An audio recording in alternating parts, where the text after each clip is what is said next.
Saat ini saya berada di pantai Plensia, kota Bilbao. Kota Bilbao ini merupakan kota terbesar di Provinsi Bas.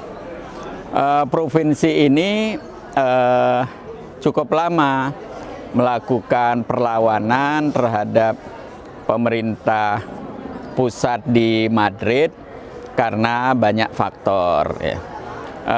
Faktor yang cukup dominan adalah merasa kurang diperhatikan, kemudian tingkat kemiskinan cukup tinggi. Daerah ini meskipun daerah industri, tetapi infrastrukturnya tidak terlalu bagus, kemudian sungai-sungainya kotor, taman-tamannya kurang terawat. Nah, pemerintah pusat di Madrid kemudian menggunakan pendekatan kesejahteraan. Infrastrukturnya dibangun, diberikan bantuan dalam berbagai bentuk, di antaranya melibatkan UNDP. Nah, UNDP sebagai lembaga PBB kemudian melakukan pemberdayaan masyarakat. Karena masyarakat di sini ini kan kerajaan besar dan cukup lama berkuasa. Bahkan tidak hanya di negeri ini, tetapi juga sampai ke Amerika Latin dan beberapa negara di Asia. Nah, karena itu mindset dan budaya masyarakat sini adalah budaya top down gitu. Kalau mereka kecewa dengan pemerintah, langsung melakukan perlawanan. Nah, dengan keterlibatan UNDP, mereka melakukan pemberdayaan masyarakat. Kemudian mengajari masyarakat bagaimana mereka punya ide-ide untuk memajukan komunitasnya, memajukan provinsinya, dan ide-ide ini diakomodasi. Nah, pemerintah juga memfasilitasi berdirinya berbagai training center, ya, di mana para pelatih itu bisa menjadi mediator antara masyarakat dengan pemerintah. Nah, ternyata berhasil luar biasa. Sekarang provinsi ini secara ekonomi sangat maju. Kotanya sekarang bersih sekali, pelabuhannya seperti ini, sungai-sungainya bersih, ya, enak dilihat. Sekarang karena situasi aman juga menjadi bagian dari tujuan wisata, sehingga ekonomi masyarakat berkembang dengan sangat cepat. Nah, keberhasilan proyek UNDP inilah yang kemudian sekarang menjadi jualan, menjadi dagangan, dengan kata lain menjadi model yang ingin ditiru oleh banyak negara. Nah, Menteri Desa, Daerah Tertinggal dan Transmigrasi Indonesia diundang ke sini, ya, untuk memperkaya, berbagi pengalaman, berbagi gagasan. Ketika saya perhatikan, waduh, ternyata luar biasa. Indonesia itu jauh lebih kaya dengan local wisdom, kearifan lokal, dan masyarakat Indonesia itu dalam membangun masyarakatnya itu sistemnya bottom up. Nah, Pak Menteri Desa pintar sekali.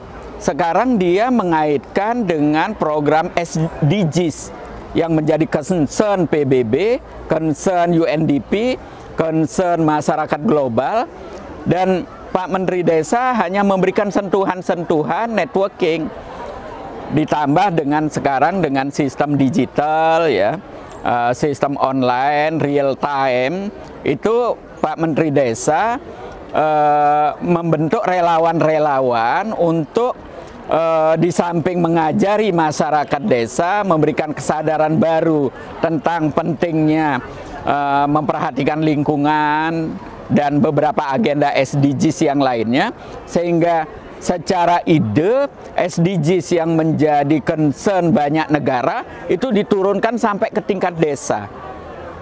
Nah, inilah yang dibagi pengalaman ini sehingga baik instruktur dari UNDP yang ditugasin di Bilbao ini yang dinilai berhasil maupun komunitas-komunitas di sini itu merasa mendapatkan inspirasi luar biasa dan mengagumi proyek besar Indonesia, dan mereka mengakui bahwa apa yang dilakukan oleh mereka di sini sebetulnya tidak ada apa-apanya dibanding Indonesia. Ini tentu sangat membanggakan dan penting untuk kita berikan dukungan semua. Saya yakin dalam waktu yang tidak terlalu lama, apabila proyek Kementerian Desa, Daerah Tertinggal dan Transmigrasi di Indonesia ini, apabila diberikan kemasan yang bagus, kemudian juga dikomunikasikan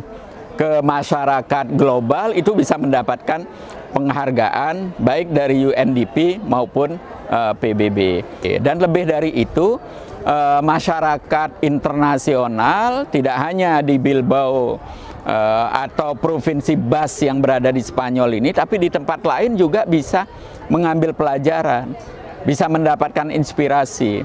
Karena itu saya mengingatkan komunikasi dengan UNDP ini penting sekali, dan kerjasama dengan Spanyol ini penting sekali untuk diteruskan dan dilanjutkan. Nah, saya berharap apa yang sudah dirintis dan luar biasa dari Kemendes Desa Tertinggal atau Wilayah Tertinggal dan Transmigrasi ini terus mendapatkan dukungan dari masyarakat agar desa-desa kita terus tumbuh dan berkembang baik secara ekonomi maupun secara sosial. Nah, saya tanya kepada Pak Menteri Desa, apa kendalanya selama ini? Itu ternyata sederhana sekali, akses internet. Karena itu saya menghimbau berbagai kepala daerah, khususnya para bupati, untuk memfasilitasi wifi masyarakat desanya. Menurut hemat saya sekarang tidak mahal dan juga mudah. Anak-anak muda bisa digerakkan untuk melakukan itu, karena ini akan memberikan akses internasional kepada mereka, apakah mereka desa nelayan, apakah desa pertanian, atau daerah-daerah yang punya potensi untuk menjadi tujuan wisata. Karena dengan video, dengan Instagram, dengan Facebook atau Twitter, mereka bisa berkomunikasi dengan masyarakat lainnya, saling belajar, saling berbagi pengalaman, tidak hanya di antara desa-desa di Indonesia saling belajar berbagi pengalaman, tetapi juga secara global mereka bisa melakukan komunikasi. Karena itu mohon doa dan dukungannya kepada semua pihak. Insya Allah kita akan membangun negeri kita dari desa yang sudah terbukti mampu menggerakkan masyarakat dan diakui secara internasional.